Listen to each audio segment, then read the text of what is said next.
all, or like, you know, going through the lectures, even the basic things you have not done. Okay. So that was perhaps a little bit disappointing because this is a very easy subject. Okay. And this is a very scoring subject, number 2. And then number 3 is that, you know, this particular subject will actually in terms of your campus interviews.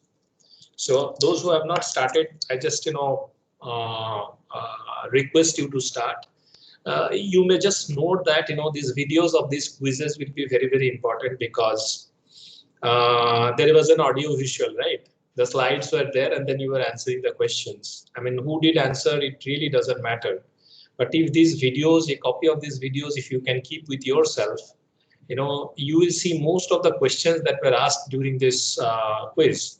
You know, it will be very much handy for you to appear for the interviews, especially like, you know, if you are going for design job. Okay, like say suppose the jobs in Schlumberger, the jobs in Reliance, okay, and other chemical industries. If you are looking for these videos will be very handy. Those who are planning for the software job, you will be required to talk about one of the subjects, and at the same time you may also need to talk about one of your projects. So there also these things will be very handy. If you make a choice that heat transfer is one of your favorite subjects, it's essentially, it's a very easy subject, especially when you go through conduction, convection. Okay, it's a very focused subject. You know, the number of parameters that you need to remember is very less, and it actually joins you very well with the understanding of energy, you know, to the higher level of physics, generally quantum physics and all. So it is not a wasted effort in that sense. So I just wanted to have a chat with those who did not start. Should start it fast, because, you know, it has been summarized in all the lectures and the lecture notes. So you should just go through them in your pastime. A lot of time now you are in home, you know, and then a lot of time, daytime, nighttime. Should not waste this opportunity. Okay. So we are, as we have finished most of the parts associated with conduction, so we are going to now go to the convection part. Okay. This lecture notes I am going to share with you as I finish the lecture today. So this will be available with you. So essentially we are now focusing on chapter 5 and 6 of Hallman. Okay. And some parts are there from Smith, Henderson, Senzel and Bose that I will mention as I write the slide. So what is convection? So essentially engineering processes are continuous processes. Okay, it is not a batch process. So you need to really make sure that you have a system where things are moving, right? Things should move. Things should move in a manner so that you know you are able to really you're able to model, you're able to really get the output. So suppose this is a typical system that you can think about.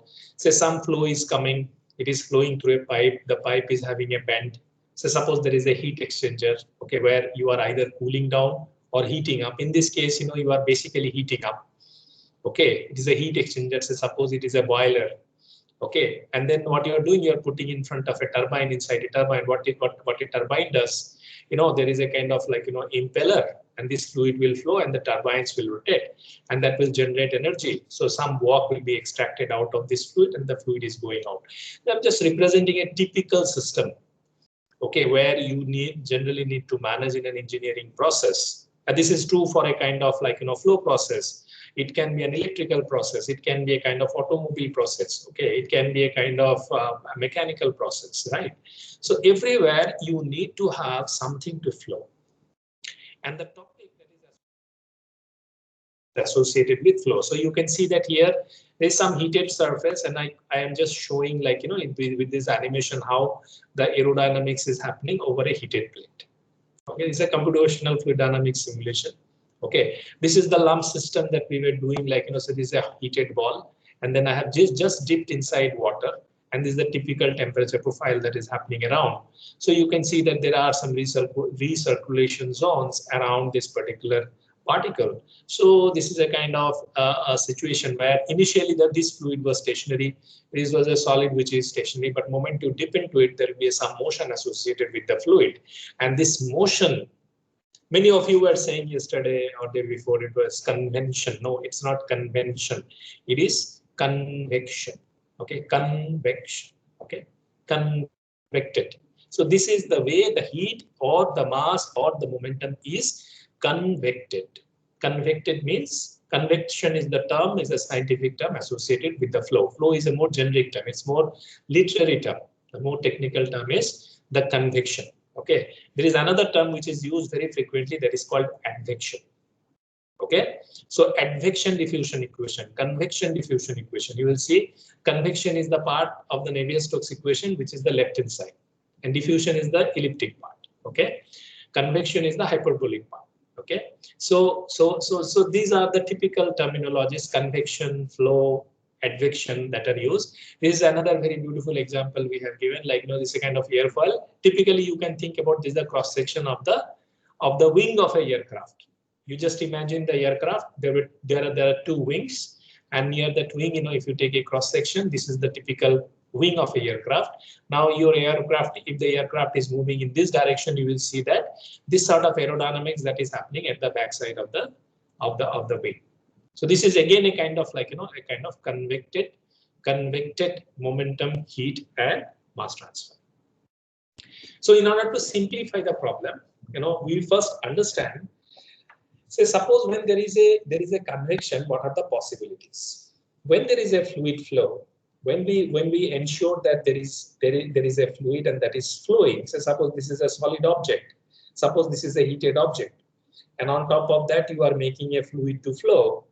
Typically, when the fluid flows, you may have three different domains of flow or three different domains of convection. One is called the laminar region, where the friction forces are dominant. The other is called the turbulent region, where the inertial forces are dominant. And there is an intermediate zone where both these viscous and the inertial forces are equally important, and that is what is called a transition zone. Okay, so laminar region means, the flow is weak. The flow is, typically, you can think about the viscosity is high or the velocity gradient is high. This is the Newton's law of viscosity. So a typical laminar flow looks like this. See, you must understand that this is a change system than the one that we are studying in fluid mechanics. What is the system that we are studying in fluid mechanics? It is this. It is flow inside a pipe. So if you have a pipe means you have confined walls surrounding it. And if you let the fluid flow initially, it will be plug flow. That means the velocity profile will be uniform. Okay. Now what will happen now, because the boundaries or the walls are there, what will happen? These flow patterns or these flow streams will be restricted due to the wall friction, and slowly you will see the boundary layer will start developing. Okay, this particular zone, I was asking the question that what is the correlation between the heat transfer coefficient and the thermal conductivity? Okay, it is thermal conductivity divided this boundary layer thickness is called the heat transfer coefficient. Okay, now what is this boundary layer? So if I let this plug flow to happen inside this pipe, what will happen? I will see that slowly this plug flow will get converted into a parabolic profile. Okay, so this is a kind of uniform inlet flow or uniform plug flow at the inlet.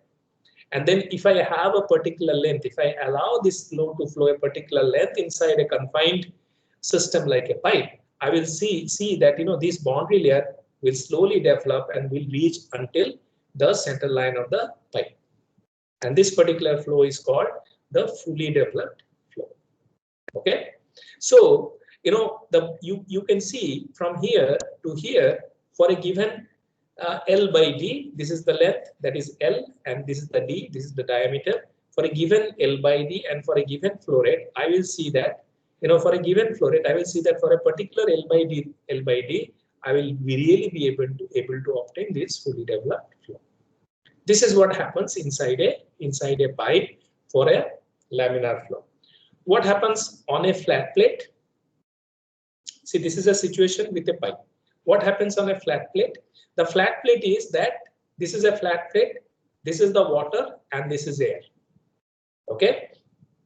So near the leading edge, I can expect that at this particular point, I can expect that it's a virtual imaginary thought experiment, where I have a plate and I imagine that water is reaching this particular plate. Okay. I can also imagine that there is water here also. Okay. So it's a kind of like, you have a plate that is immersed into water, and then you are flowing this water in the horizontal x direction at a very high velocity. Okay, you imagine two different situations. Say suppose there is a high speed flow that is taking place in water, and then there is no plate. And in that flow, what you did, you just immersed a plate. Okay, these are the two situations that you can imagine. Okay, so when this plate is not there, you may expect that the flow will be happening with a free stream velocity u infinity. U infinity means infinite distance from the plane. Okay, so u infinity, we call this as a free stream velocity. So if you have, say suppose you have a flow of a jet. It's a huge columnar jet that is flowing, okay, at a very high velocity, and it doesn't have any boundary. It's an imaginary experiment that you are doing. In that situation, I may see the flow profile will remain plugged. The flow profile will remain uniform across the cross section of that jet. But say suppose I imagine in that jet, what I do, I insert a solid object like this. Moment I do that, I will see that the entire fluid, other region of the fluid will be under u infinity. In these places, the velocity is u infinity. But near the plate, near the edge of the plate, the velocity will be exactly 0. On the plate, everywhere, the fluid velocity will become 0. Why? This is because of the friction, right? And then as I go from x equal to 0 to x equal to infinity, I will see that this particular flow profile will first develop into a half parabola, okay, and then it will develop into a so this is a kind of like developing flow. You can imagine that as you are going downstream, say if the flow is laminar, you may see a kind of flow profile like this, where at the wall of the plate the velocity is 0, and at the end of the parabola you have a velocity of u infinity. Okay, now this particular layer where the velocity is changing from 0 to u infinity, this thickness is called the boundary layer. Okay, this thickness is called the boundary layer. And now I'm only talking about the boundary layer in the laminar region.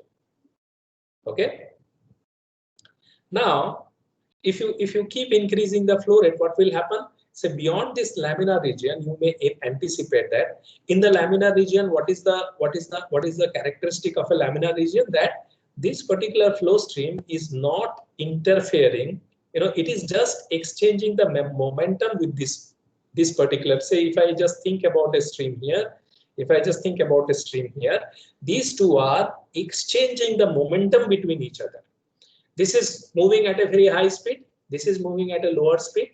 Okay, now because of the high speed, it is just giving some momentum to this without getting deformed. Okay, they're not getting deformed. This is moving at a particular speed. This is moving at another speed. Now this is giving some momentum to this. Kindly mute. Yeah, thank you. So this is. So this particular streamline is moving at a higher speed. This particular streamline is moving at a lower speed. And since this is moving at a higher speed, it is giving some momentum to this without changing its course of movement. Okay. Now this is the signature of a laminar flow. It's like a pack of cards. When you throw a pack of cards, you will always see that one of the card will slip over the other. And that's the way, like, the name, the laminar came. The laminar means, it's just like a stack of card if you throw like a stack of card on the floor, you will see the bottom one will stick and the top one will all the ones that are there on the top will slip over one over the other. So a laminar flow is like that, where there is no interference. There is not much of interference between the layer in terms of their movement. Only there is an energy exchange. Only there is a momentum exchange. Whereas in the transition domain, what happens? There will be some undulation. There will be some exchange. There will be some motions. The streamlines will not be like this, but then the streamlines will start bending somewhat, not extensive. Whereas in the turbulent flow, what do you expect? That there will be a lot of vortices and eddies are there, which will be interfering significantly this flow in the boundary layer. Okay, so one must understand this part very, very clearly, that a laminar flow where the movement of the momentum is purely because of it's a streamwise flow, and it is purely because of there is a kind of momentum exchange between the layers. Whereas since here the vectors are bending, so in the turbulent flow you will have some sort of influence of the convected flow because of the movement of the streamlines. I have a slide for you. You just look at this. So this is a typical turbulent flow. Okay, where this is the free stream velocity u infinity, right? A turbulent flow, you generally get a kind of like blunt flow profile like that. In a turbulent flow, you have three different, very distinct domains.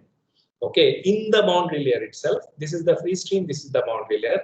So in the boundary layer, you have got three distinct domains. One is which is near to the free stream, the boundary layer will be itself turbulent. Okay, so if I just put a probe here and if I start looking at the velocity, I will see that the velocity will be fluctuating like this, which is not the case for a laminar boundary layer. If I just put a probe here, I will get a uniform velocity always. Okay, but that is not the case. You may see that there is an average velocity associated with that. Okay, if I just have a probe here, there is an average velocity associated with that. But then there will be around this average velocity, there will be a fluctuating part also, which is like this. And this velocity is defined as this u average, u bar average, which is the average velocity here, plus u dot. U dot defines actually this fluctuating part. This fluctuation is coming because there is incessant exchange of momentum in the vertical, in the horizontal, in every direction due to the terminology which is called isotropic turbulence. Okay, so in the boundary layer itself, I will be able to really see three different domains. One part is the boundary layer is turbulent. Second part, the boundary layer is in the buffer layer or in the transition. It is not turbulent, not laminar. And then there will be a very thin boundary layer, a part of the boundary layer very thin, which will be laminar in nature. This is where people make a lot of mistakes. This is another question. This is another question common for your interviews.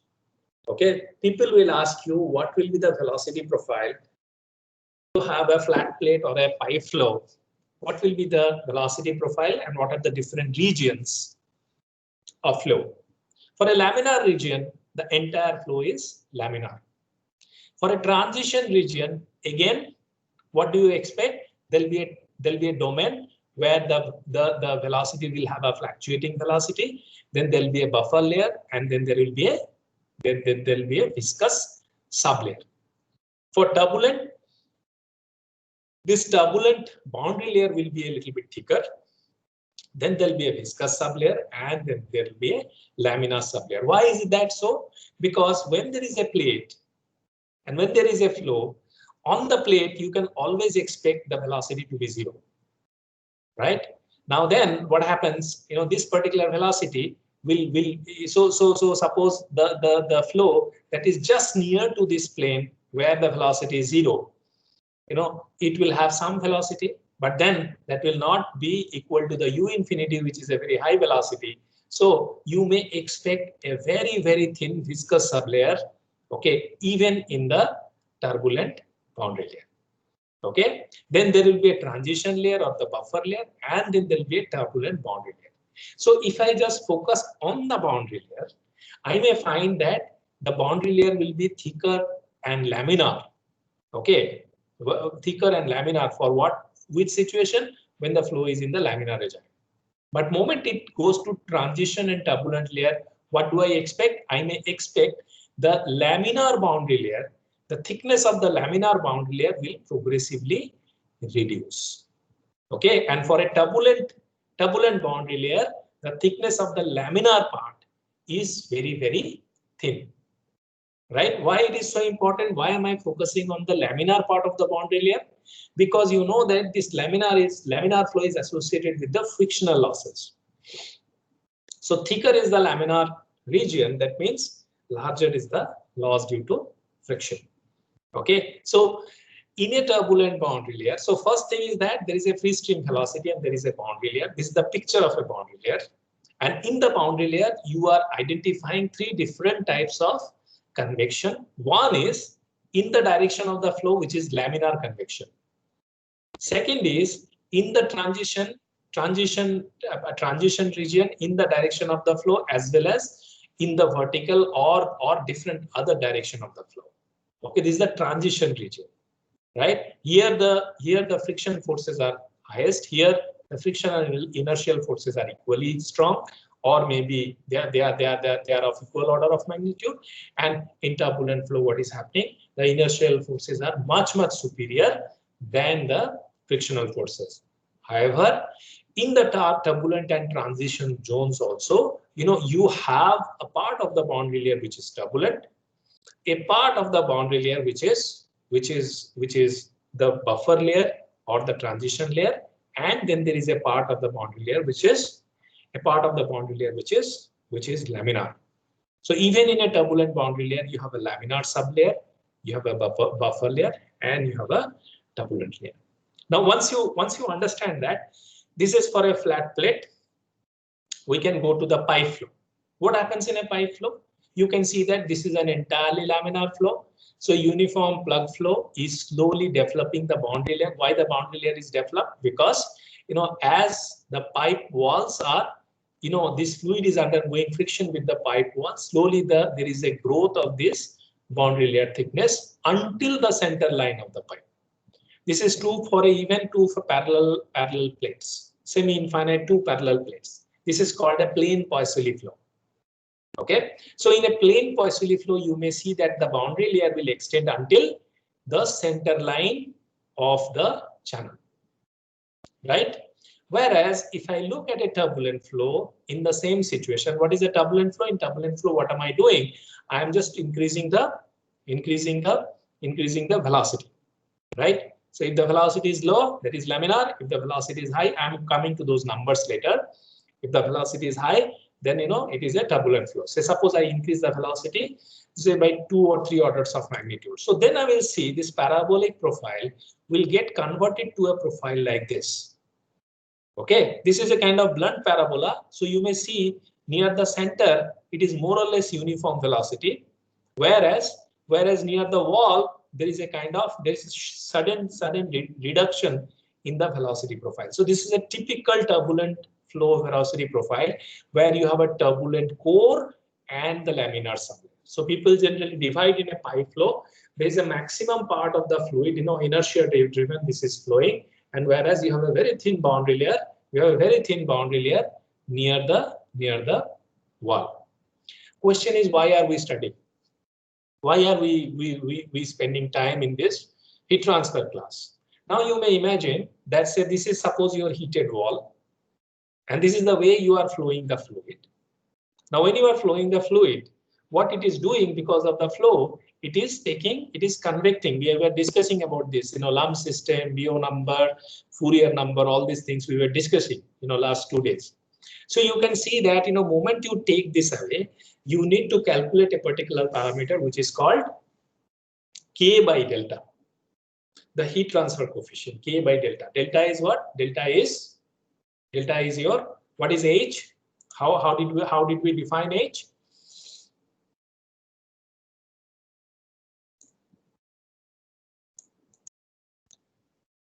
So this is one question I think some of you could not answer in a very a pragmatic manner. So I'm just writing this once again. Okay, so how we define H? Heat transfer coefficient of a fluid, we define that to be K by delta. You can see watt per meter square Kelvin, and this is watt per meter Kelvin, and this comes out to me. What is this delta?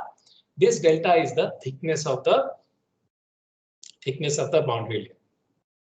Correct. Now say suppose if this thickness of the boundary layer is small, you may have a very high heat transfer coefficient. Delta small means H high. H high means your convective heat transfer will be higher. Whereas delta is higher means you will have H which is smaller. So just looking at the definition of H, you can think about that for a turbulent boundary layer, you will have for a turbulent boundary layer, what will happen? You will have a much higher heat transfer coefficient than for a laminar boundary layer, and that is the reason why these studies are necessary from the perspective of heat transfer. That essentially we will try to correlate this convection with the heat transfer coefficient and the parameters associated with the heat transfer coefficient to see that what is the effect of this boundary layer thickness on the heat transfer coefficient and how much that affects the rate of heat transfer. That is the overall purpose of chapter 5 and 6 of next 2-3 lectures. We are going to focus on that. So how do we do that? First thing is that there is a laminar flow at low speed, turbulent flow. In summary, the whole thing, laminar region is entirely, it's a developing flow and fully developed flow, which will have only momentum exchange. Whereas in the turbulent region, this is called the boundary layer part. There is a free stream part. There is a boundary layer part for any flow. There is a free stream part. There is a boundary layer part. If you look at a pipe flow, the entire, so in this situation, it is free stream. This is boundary. This is free stream. This is boundary. But now in this situation, what is happening? There is no free stream. It's only boundary. Whereas for a turbulent flow, this is free stream. This is boundary. Okay, so you can see that there is a core which is a free stream velocity, and this is the boundary layer. So we can really segregate the flow into two parts. One is the free stream part, and one is the boundary layer part. The boundary layer can be laminar. The boundary layer can be transitional. The boundary layer can be turbulent. In the laminar, fully developed laminar region, you will have a half parabolic profile. In the transition region, you have got 3 different zones. One is the turbulent, one is the buffer, and the third is the laminar sublayer. In the turbulent zone will be larger. Then you will have the buffer layer, and you have the laminar sublayer. Okay, so this is the summary of the whole story. Now, how do we characterize this? So we first calculate REX. RE means Reynolds number. X means at X. Okay. So what is this RE? This RE is calculated. REX means say at REX equal to 0. So 0 is this. X means at here. X means at here. X means at any length that is possible. So how do we calculate? We calculate U infinity X by nu. Okay. So suppose this is the distance. This is the distance. This is the distance. As the distance is changing, that is characterized by X. So you may see that as X increases, you have a possibility of increase of the Reynolds number. Ux by nu, you know that this is mu by rho. And typically it is said that if it is larger than 10 to the power 6, then you have a turbulent domain. And if you have less than 10 to the power 5 for a flat plate, that will be laminar region. Okay, I just discussed one thing here. I asked this question, many of you. So suppose you have a property called momentum diffusivity, right? So nu is equal to what? You have said that it is mu by rho. And I have asked many times the question that what is the order of magnitude of nu for water? So what is mu for water? It's very easy to remember that water has a viscosity of 0.001 Pascal second. Okay, and you know that this is 10 to the power 3. This is kg per meter cube, right? Density is kg per meter cube. So 10 to the power 0.001 means 10 to the power -3. Okay, and 10 to the power 3 means this is at the bottom. You have got 10 to the power 3.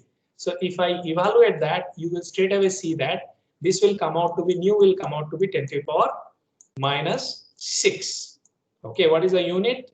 We discussed about that. That is meter square per second, right? So if I go back to my slide, you can see that since nu is at the denominator and that is 10 to the power minus 6. So straight away, if I have u infinity to be 1 meter per second, if I have x to be 1 meter, say suppose 1 meter downstream with a velocity of 1 meter per second, a fluid moving at 1 meter per second will attain what? Will attain turbulent flow.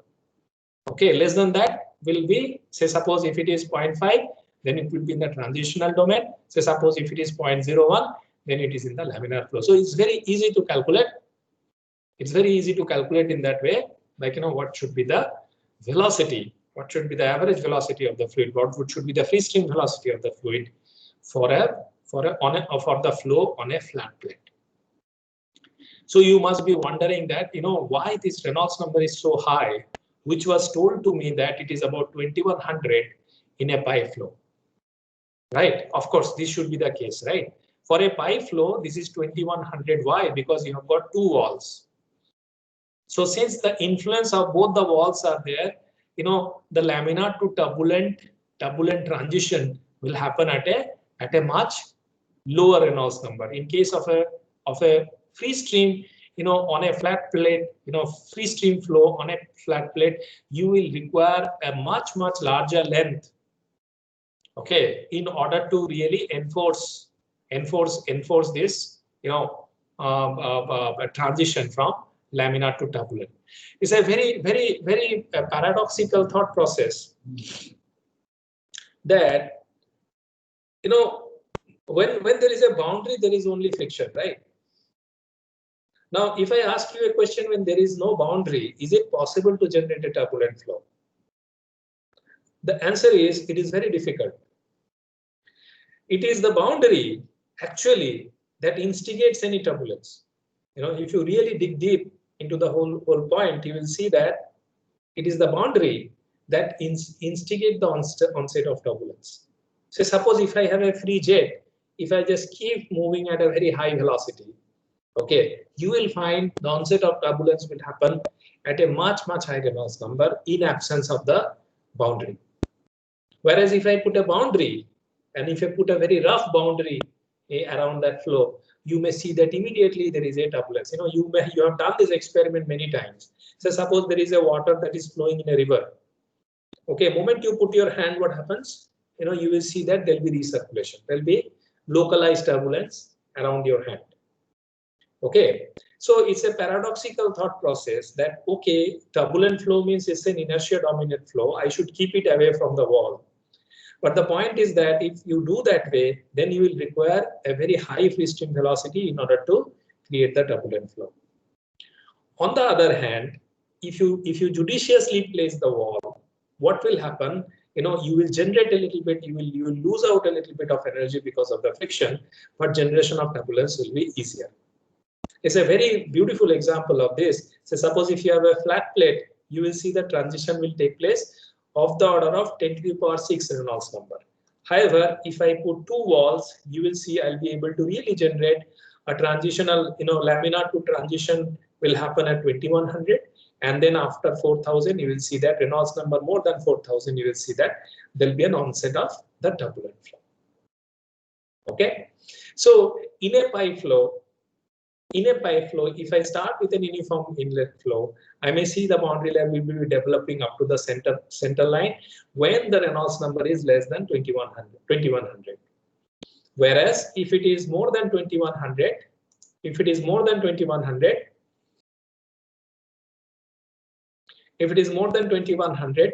and especially when more than 4000, what will happen? There'll be a turbulent core, blunt turbulent core, and then there'll be a buffer layer, and then there'll be a laminar sublayer. In that, you will find there'll be frictional losses. Okay. Now, how do we characterize here? You may see that it is characterized by Rex, U infinity by nu. Okay, where U infinity is the free stream velocity, X is the distance from the leading edge. This is where X equal to 0, and nu is the kinematic viscosity. Whereas here, how do we define? We define dV rho by mu. Okay, dV rho by mu. how you define V rho. Here you can see that G is defined as m dot by A. What is m dot? M dot is the mass flow rate.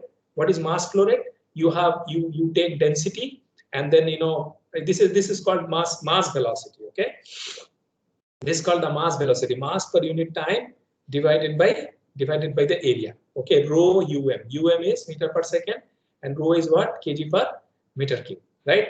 So if you multiply this, if you plug in, then you will be able to get Reynolds number, which is the definition that you have studied. This is what you are doing right now in fluid mechanics. Okay, where you have a friction dominated flow, and slowly the inertia is picking up, and this boundary layer is developing to a kind of fully developed boundary layer here. Whereas in case of a turbulent flow, you will see the core will develop, whereas the laminar sublayer will suppress here. So if you are just after this, if you are increasing the velocity of the fluid to turbulent regime, what will happen? You will see this boundary layer will shrink towards the wall, and as the inertia increases, the entire pipe will be having a kind of free stream velocity. Why is it happening? Why is it happening? Why you have a developing profile like this? And in case of a laminar flow and for a turbulent flow, why they are more or less same? Because you may anticipate that in turbulent flow, the fluids are mixing like this.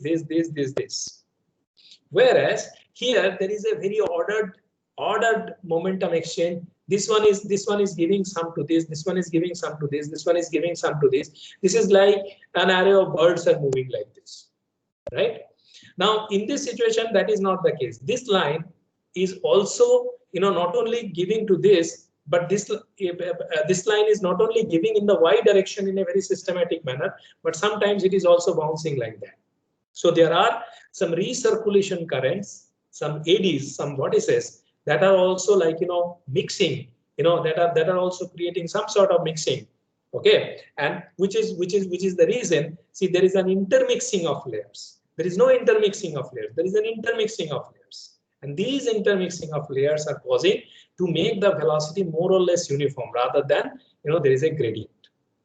Whereas only in the laminar sublayer, there is a gradient. I hope I could convey most of the things. I just take a few questions now. If you have any doubt, do you have any question up to this point?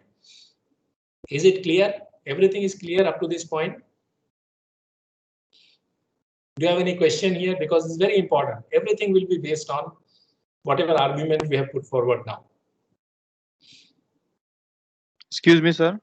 Yeah.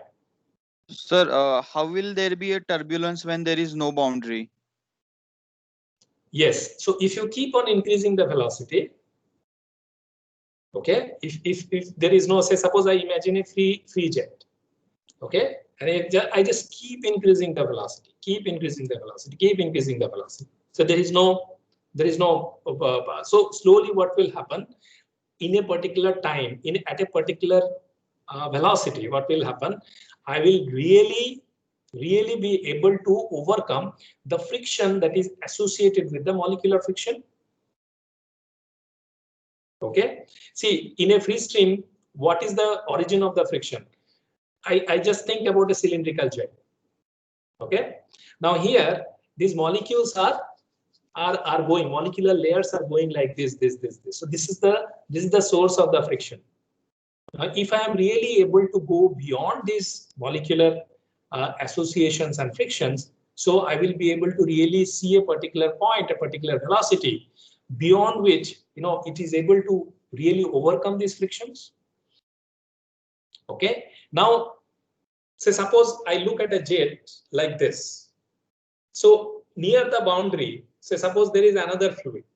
Okay, or say suppose I imagine that there is a kind of infinite body of a jet, right?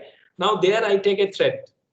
Say one thread is moving at a particular velocity and the other thread is moving at a particular velocity, right?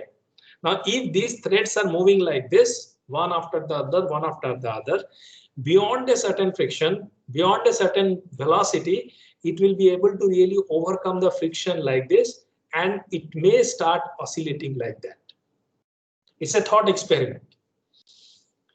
You see, the question has a very important question, but it's a thought experiment that you have to do. That in a situation when something is moving at a high speed, there is a chance that it is getting influence from the neighbor. But there is a chance also that if it is moving at a high velocity, it may do like that. But at low velocities, it will not happen. So your question is very correct. It's very, very important to have a boundary to generate the turbulence. But then hypothetically, of course, there cannot be any system which is without boundary. Even if you are thinking about it is enclosed by air is also a boundary, and the fluctuations are coming from there. It's a very, very imaginative system that it's an infinite. So suppose if you think about a cosmos, right? Now, if you think about a cosmos which has no boundary, and in that cosmos, if you don't have a boundary, then you see that there are so many high-speed events that are happening around us. So if there is no boundary, then how those turbulences are generated? So suppose the movement, the way the gases are moving. So if you look at those gas movements, you will see that these free streams beyond a particular inertia, they may not move in the straight direction, but they may start fluctuating like this. It's a balance of viscous to inertia. And that is what may create the onset of the turbulence. Am I clear? Yes, sir. Understood? Of Yes, course, sir. it's a very hypothetical answer, but then the question is also having some hypothetization. Okay. Yeah. Any other question? Anybody has any question? Great. So I believe, more or less you have understood. First is how exactly, if you have a conducting domain, on top of that the convection is generated. Convection can be of three different types: laminar, transition, and turbulent. Okay. In laminar, the entire part is a developing flow or a fully developed flow. In transition, there will be a viscous sublayer, buffer layer, and turbulent core. And in turbulent domain, also similar to transition, but the turbulent core will be larger and there will be different velocity profiles. And how will I be able to really judge what is the thickness of the boundary layer? I have to calculate Reynolds number, and from Reynolds number, now I have to calculate what is the boundary layer thickness. That is the purpose. That is the whole story that we have to cook up now. Great. Now, in a pipe flow, okay, we went for what? Moment we defined the pipe flow, again, we went for this Reynolds number analysis, which gives me Reynolds number is a measure of what? Inertia to viscous forces. This is the inertial force, is the viscous force. Okay. And what does it give me? It gives me a kind of, it's a dimensionless number, and it gives me a point below which it is a laminar and beyond which it is a turbulent. And now I have already started appreciating that for a heat transfer process, I need a turbulent flow. Why? Because the heat transfer coefficient is high. That's why, when you want to really cool down something, you generally blow the air, you generally increase the flow rate. You don't blow the air at a very low speed. Reason behind that, moment you blow the air at a very high speed, you try to generate a turbulent flow, which has a larger heat transfer coefficient. And from there, you try to cool down the process much faster. Okay, so this is associated with the power. This is not associated with the energy. This is associated with the power. So more is the power given, more is the heat withdrawn from the surface, right? So in that regard, we just put a few things in perspective. That first is, say, if this is a flow, so we know that, say, suppose this is a laminar flow. Okay, so that means this is a viscous flow. Okay, this is a kind of incompressible fluid. Okay, and then this is a kind of, at this situation, it is a kind of steady flow. So if I make an assumption that the fluid is incompressible, if I make the assumption that the fluid is inviscid, okay, and if I really make the assumption that it is under steady state, then this is the Bernoulli's equation which you have already derived, for a pipe flow in fluid mechanics. So P by rho, V square by twice Gc, and you have Z2 minus Z1 constant. Since this is a horizontal flow, I'm just leaving apart this Z2 minus Z1, and this is the differential form of the same equation. Okay, so I'm going to do a very few quick calculations now for you. What is that? What is that? We'll try to get two things. One is, for an open system, how exactly we take care of the energy balance. This is what I have asked a few questions during the quiz. And then, how exactly we consider the laminar system under the realm of this Bernoulli's equation to the turbulent system. So I just show you the first slide. This is the situation where this is inviscid. Okay, if you add a part with the friction, then you are really able to calculate the pressure drop with respect to the velocity for a kind of flow which is happening at a low speed. Whereas if you really want to go for a high speed situation, you need to come to this place, right? But then let us first do the formalism and then come back to these two slides. What are those formalisms? So first thing, what I do, we have derived this equation. We have already have seen in thermodynamics, and at the same time in the beginning of the heat transfer. I'm just mentioning that the first law of thermodynamics tells me du equal to dq minus dw, and I'm writing especially for a closed system. I'm writing again and again this for a closed system. Now my engineering system is like this. Does it map one-to-one this to this? The answer is no. If I really want to model this part, if I really want to do an energy balance around this part, the equation becomes something like this. Whereas this only allows, this is like a piston cylinder system. How did we arrive this first law of thermodynamics? We said that there is a cylinder and then there is a piston on top of that, and then I'm pressing the piston, okay, and then I'm just compressing and expanding. This is my system. So essentially you may see that although there is a movement of boundary, but then there is no mass exchange there. The cylinder is not allow some mass to flow from outside to inside, right? So the thermodynamic experiment that you did, first law of thermodynamics, when you are putting, you always did like, you took a cylinder like this, and then, you put a piston like that, and then, you compress the piston in this direction, okay? In that situation, you are not allowing any mass to come from any direction. This is your system, this is your surrounding. That is the basis for your first law of thermodynamics, where you say that du equal to dq minus dw, and that is true for a closed. That is true for a closed system, which allows only what?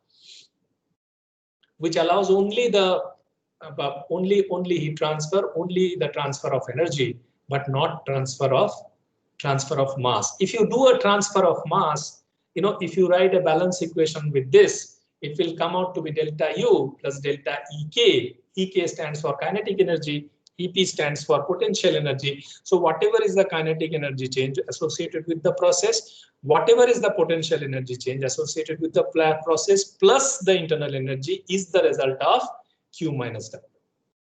This is the formula for an open system. Now for a closed system, what you do, you assume del K and del P to be 0, and that's why you get this equation. So what should I do for an open system? So first what I do, I define a parameter called H, which is enthalpy. And enthalpy I define as internal energy plus pressure volume work. This, why do I define? It will come very, very clear to you.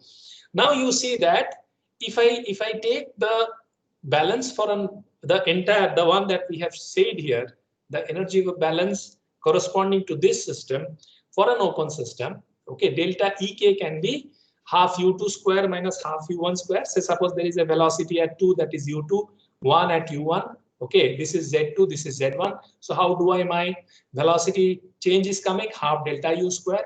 How my elevation distance is coming? G delta Z. So if I just add them together, I get delta U plus delta U, delta small u square by 2. This is the change in the kinetic energy, and this is the change in the potential energy, which is Q minus W, right? Now, once that happens, I can write that work is P1 V1, W2 is P2 V2. So I'm again looking at the 2 points. This is V2, this is V1. Here it is P1, here it is V2. So, if I look at the work done, W will be equal to P2 V2 minus P1 V1, and you can define W in 2 different parts. One is the pressure volume work, and the other is the shaft work. What is shaft work? There is some sort of turbine, okay, or some sort of pump which is forcing it in, that I define as a shaft work.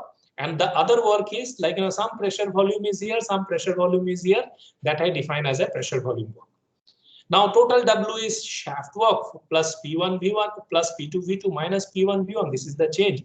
Now if I plug in everything to the equation, then this becomes the equation for the open system, the energy balance for the open system. Okay, now if I reshuffle this equation a little bit, it becomes delta U plus del of PV del of U square by 2 G delta Z equal to Q minus WS. This is the first law of thermodynamics for an open system. Now I have defined this parameter, although I said this as a definition, but the definition comes from here. So you say that I combine these two energies and I call this as delta H. So for an open system, my energy balance become delta H plus delta U square by 2 plus G delta Z equal to Q minus WS. Okay, Q minus WS. So this is my energy balance equation for an open system. Okay, and please, this part is taken from these 1, 2, 3, 4 slides are taken from Smith-Manners. Okay, so please go through the book and you will get entire thing, whatever you require, it is given here. Now, say suppose if this is my energy balance equation, right? So you may straight away see that for when there is no enthalpy change, when there is no heat, when there is no shaft work, you may straight away see you can recover Bernoulli's equation directly from here. Okay, you can even recover the pressure volume also from here. I'm coming to that. But before that, let us go for a system where this is a control volume. Say suppose hot water tank. And I am just heating this with some electrical heating element. There is some heat that is going out. There is a mass that is coming in, which is cold water, and the mass that is going out are hot water. I've taken a very tentative system. This can be an engineering system. You can take any other system.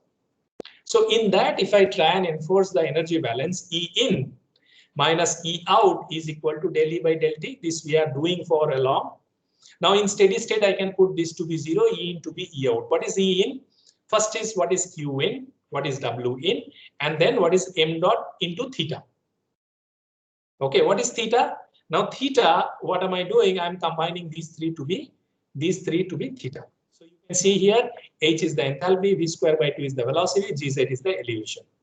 So if I do that with the Q out and W out and M theta also, so there I may get Q dot minus W dot is equal to M into, this is my exit and this is my in. So essentially you may see that this will be your energy balance equation for a generic system like this, right?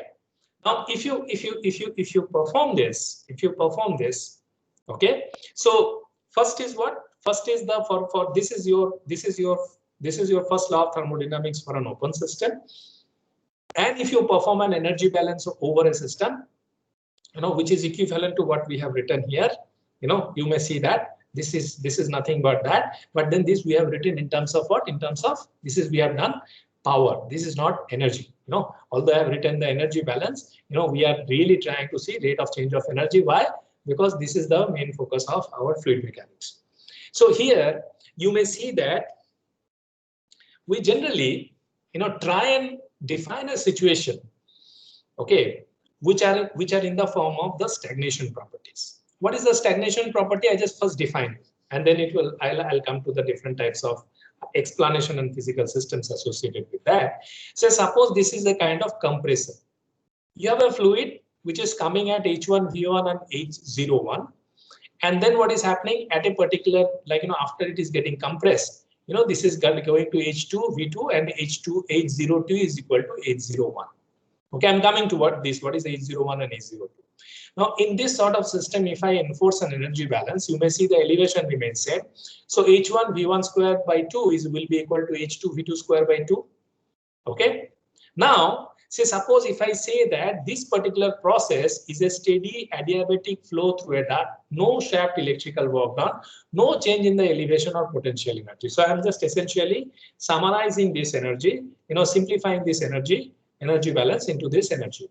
Okay, then stagnation enthalpy remains constant during steady flow, and if a fluid were brought to a complete stop, V2 equal to 0. So what am I assuming that, say a fluid was flowing at a very high velocity, and then through compression what I did, although through compression generally people increase the velocity, I say that, through compression what I did, in an adiabatic system, I created a situation where this has come to a complete halt.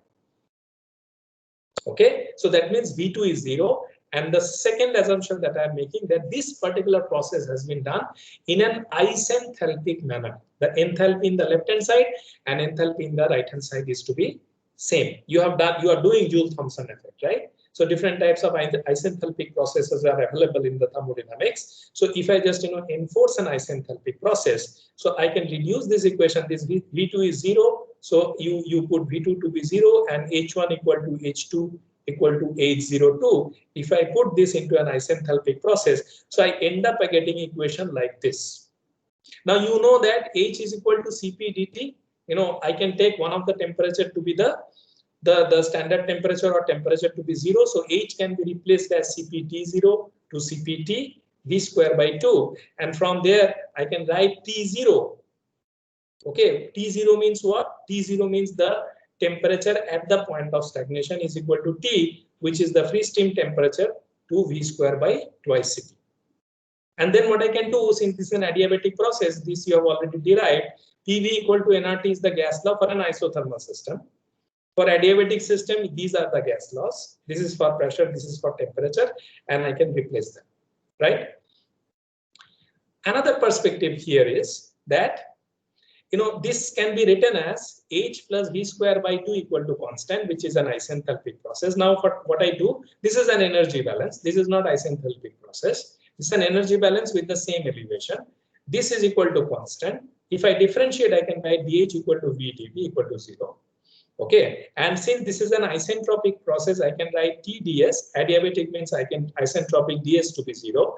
dH equal to minus of V dP. So if I replace that, this can be written as dP by rho plus V of dV equal to 0. So you can see that straight away I am getting the form of Bernoulli's equation that is required from this energy balance only. So energy balance is a reflection of the Bernoulli's equation. Now what I do, I say that mass flow rate is equal to what? Rho AV. You know that mass flow rate is this density, kg per meter cube, area, meter square, that means kg per meter. And then, you have got velocity, meter per second. Meter cancel out, this becomes kg per second. So this is typically like, for any flow, mass flow rate is constant. For an incompressible flow, this is true, right? Now this rho AV can be written in a differential form like this, right? This is a differential form of d rho by rho, dA by A plus dV by V equal to 0, right? Now what you do, you just rearrange dA by A, and then you take dP by rho to be common. You can convert it to like this, 1 by V square minus dP by rho. Okay. Now V, you can define Mach number, which is the velocity of the fluid to the velocity of the sound. So V becomes C into Mach number.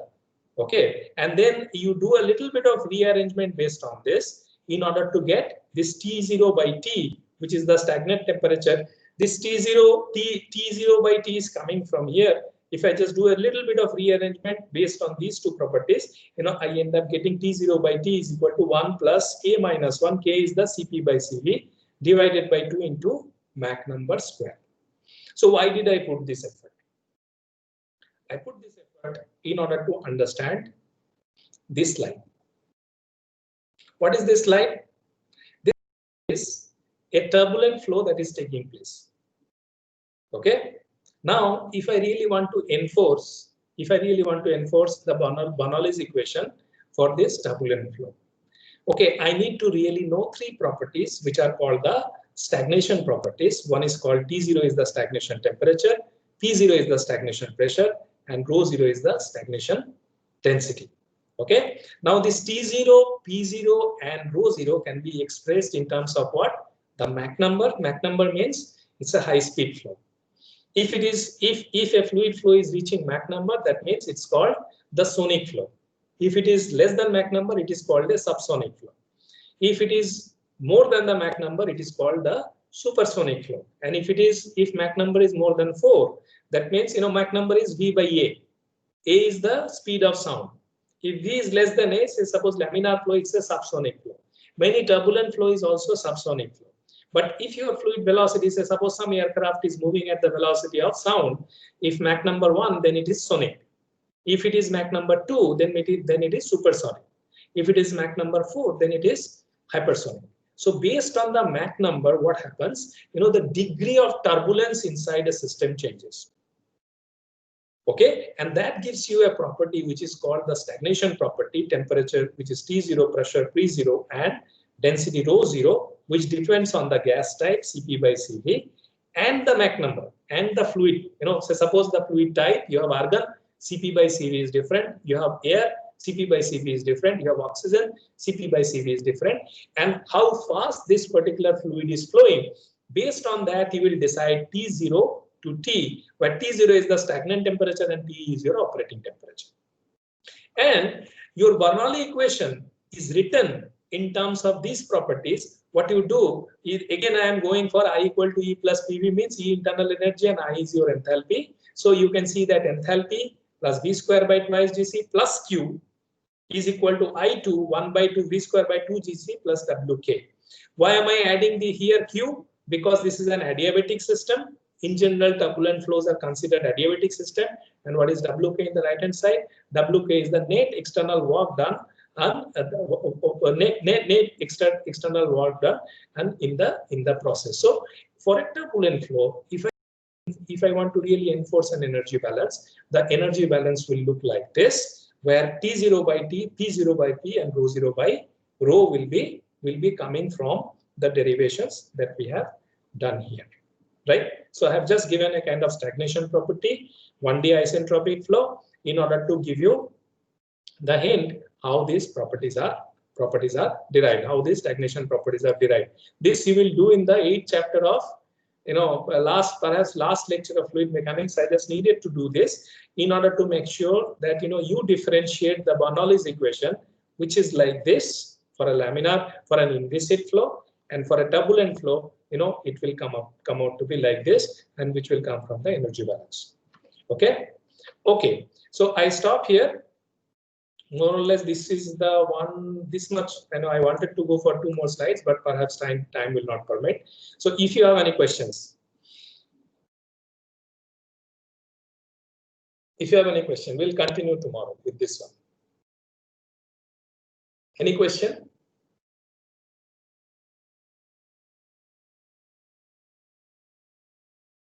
We'll revisit this thing once again tomorrow. You will see, it takes time, to understand these concepts. Why are we doing? Initial introduction of parameters are very, very important, and then as you get more accustomed to those parameters, then the discussion becomes much easier. So it was a kind of introductory parameters associated with the convective flows: turbulent, laminar, transition, stagnation properties, adiabatic, isothermal, open system, closed system.